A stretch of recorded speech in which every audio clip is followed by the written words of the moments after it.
I'm a dude playing a dude disguised as another dude.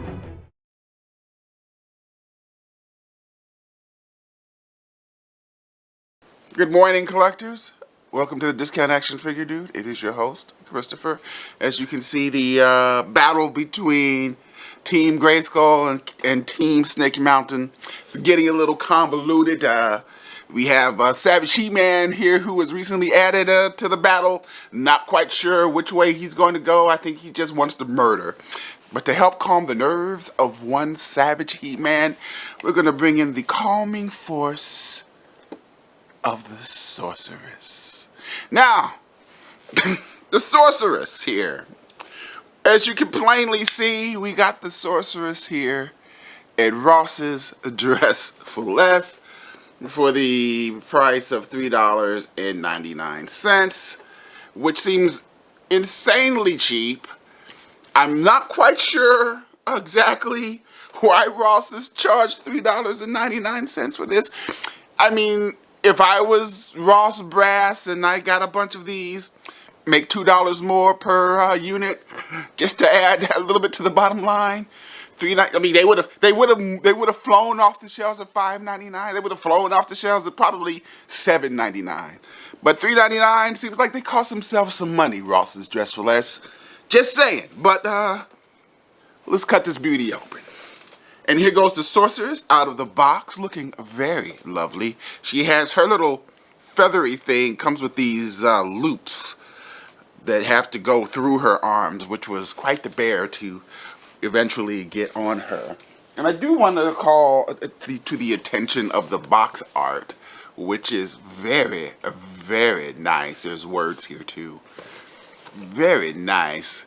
So if you wanted to, if you were you know, mint in box your $4 collection, and you just want to line these up side by side, Mattel got you covered, man, with this rather lovely box art. I'm very impressed, Mattel. And she has all of her accessories, which includes an extra pair of hands and, of course, her staff of magical wonder. But let's say we take a closer look at the Sorceress.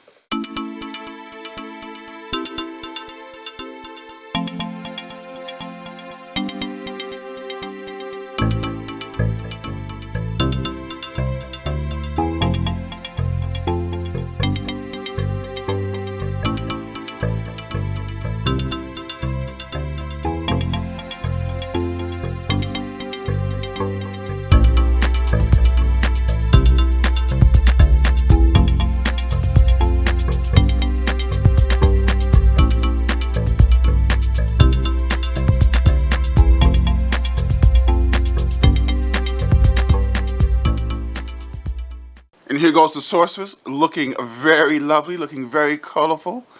We went ahead and put on one of her casting hands, spell casting hands. And now she's also holding her magical staff of wonder. Let's take a closer look at this lady.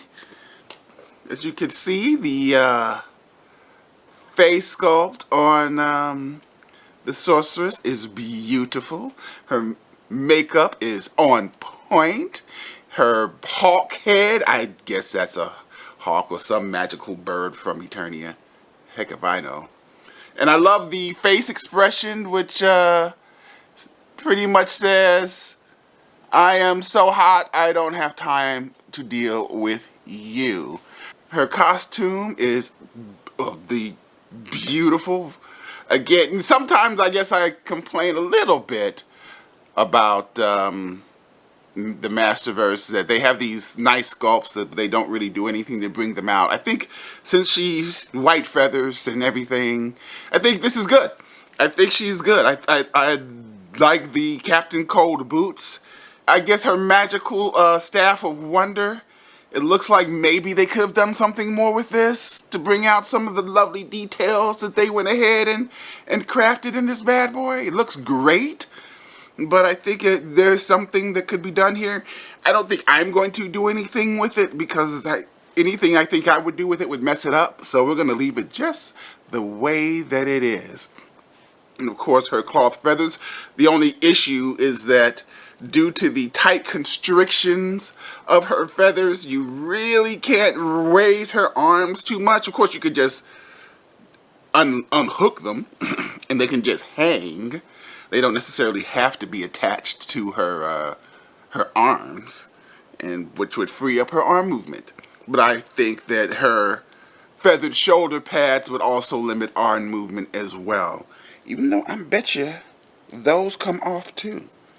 Interesting. I bet you. As suspected, it does come off and frees up her arm movement.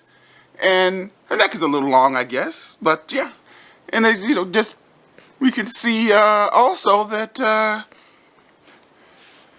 the sorceress is kind of fine. Look at the sorceress, looking all fine and stuff. Once we take all that stuff covering her up. Plus, sorceress looks like she got some biceps going on. She doesn't miss arm day. She works out a little bit too. Look at the sorceress. Now, of course, because of the dress, I'm sure the sorceress's articulation may be a little limited. Not that we need the sorceress to do much except hover and cast spells. She has all of the necessary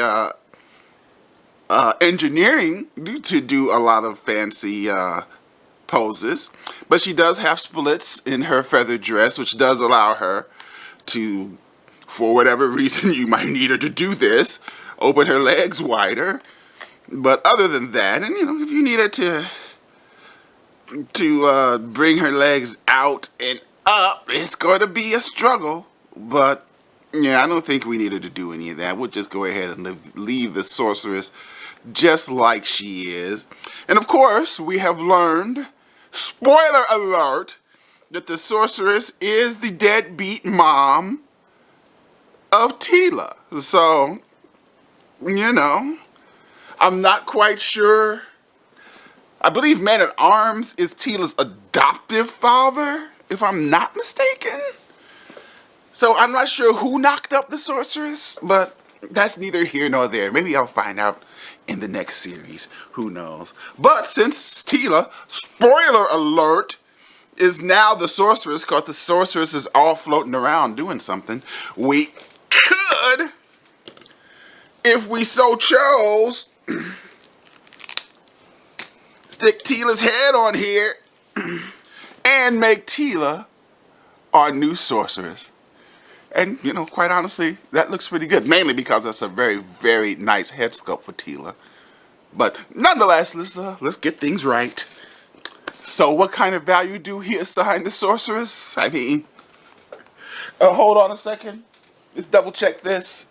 The sorceress cost an unnecessary $3.99. Again, Ross, you could have charged more. You should have charged more. Far be it from me to ask you to charge more for a product, but you probably should have charged more for these. I think there's 4 of them that, okay, that's neither here nor there.